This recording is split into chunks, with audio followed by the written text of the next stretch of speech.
Mais pour une présentation plus générale sur la santé environnementale, je laisse Nicolas démarrer.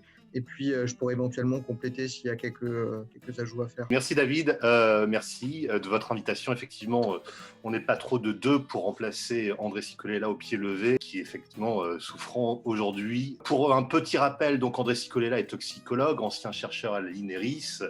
C'est un spécialiste des perturbateurs endocriniens et plus généralement de la santé environnementale. Et il est président du réseau Environnement Santé.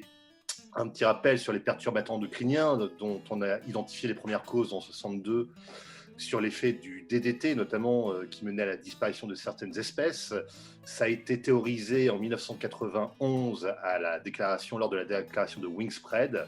Le mécanisme de la perturbation endocrinienne a alors été décrit. Et c'est en 2002 que l'OMS en donnera une définition. Les perturbateurs endocriniens sont des substances chimiques d'origine naturelle ou artificielles, étrangères à l'organisme, qui peuvent interférer avec le fonctionnement du système endocrinien et induire ainsi des effets délétères sur cet organisme et celui de ses descendants. Donc voilà, les 5 grands mécanismes des perturbateurs endocriniens sont connus depuis le début du XXIe siècle. Des expositions chimiques qui ont des conséquences pathologiques graves, qui mènent aux maladies et qui sont liées à l'incroyable développement des maladies chroniques en ce début du XXIe siècle. Obésité, diabète, cancer hormonodépendant, troubles de la reproduction, asthme ou alors encore des maladies neurocomportementales.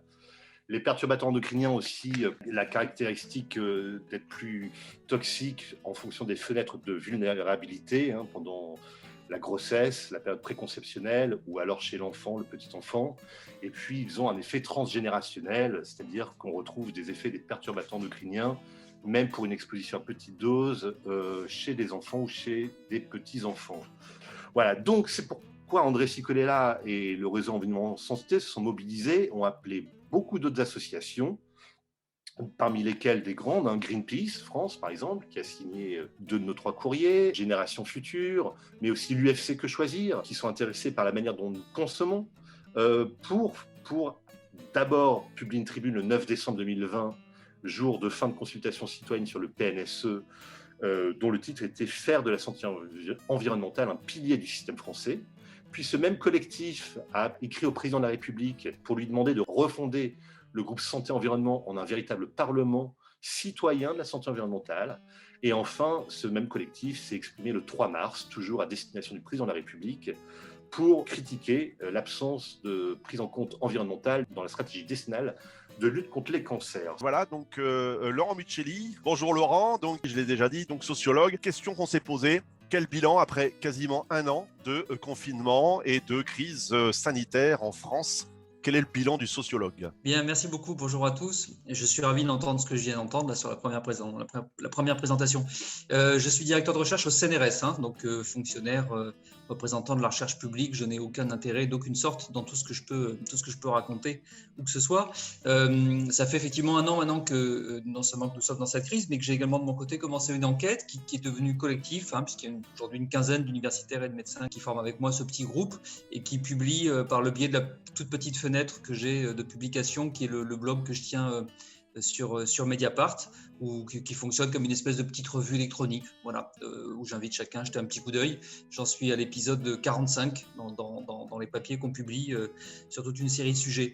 Alors où est-ce qu'on en est 1 an après? Je dirais, à mon sens, on est d'abord toujours empêtré dans ce que j'appelle la doxa du Covid, c'est-à-dire le discours dominant qui ne souffre pas de contestation, qui cherche à cacher les contestations, que ce soit le gouvernement, les médias dominants et les réseaux sociaux, où les phénomènes de censure sont importants, vous le savez, ou dès qu'on a le malheur de dire quelque chose qui n'est pas dans la ligne, j'allais dire la ligne du parti presque, eh bien on est tout de suite renvoyé vers une espèce de nébuleuse qui s'appelle complotisme, et qui donc vous discrédite par avance tout ce que vous pouvez dire. Et puis la croyance un peu magique là, dans l'idée qu'il suffit de mettre un masque en se promenant dans la rue pour qu'on soit protégé, ce qui est évidemment une sottise. J'ai entendu parler tout à l'heure de la question du lavage des mains, qui est beaucoup plus importante, comme on le sait depuis quand même très très longtemps, sans revenir sans remonter à l'époque pasteurienne.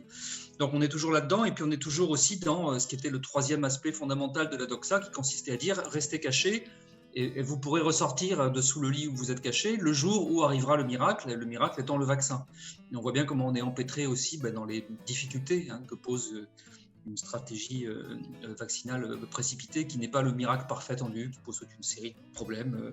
Voilà. Mais là aussi qu'on n'a pas le droit de poser, puisque, toujours pareil, on est traité comme des petits enfants, le monde se divise en noir ou blanc, amis ou ennemis, vous êtes pro ou anti-vaccin, voilà, toutes ces petites catégories simplistes de pensée qui en fait nous empêchent en fait d'exercer librement la raison, de penser et d'être intelligent. Donc Jean-Michel Wendling, merci pour cette intervention sur la prévention des risques aujourd'hui.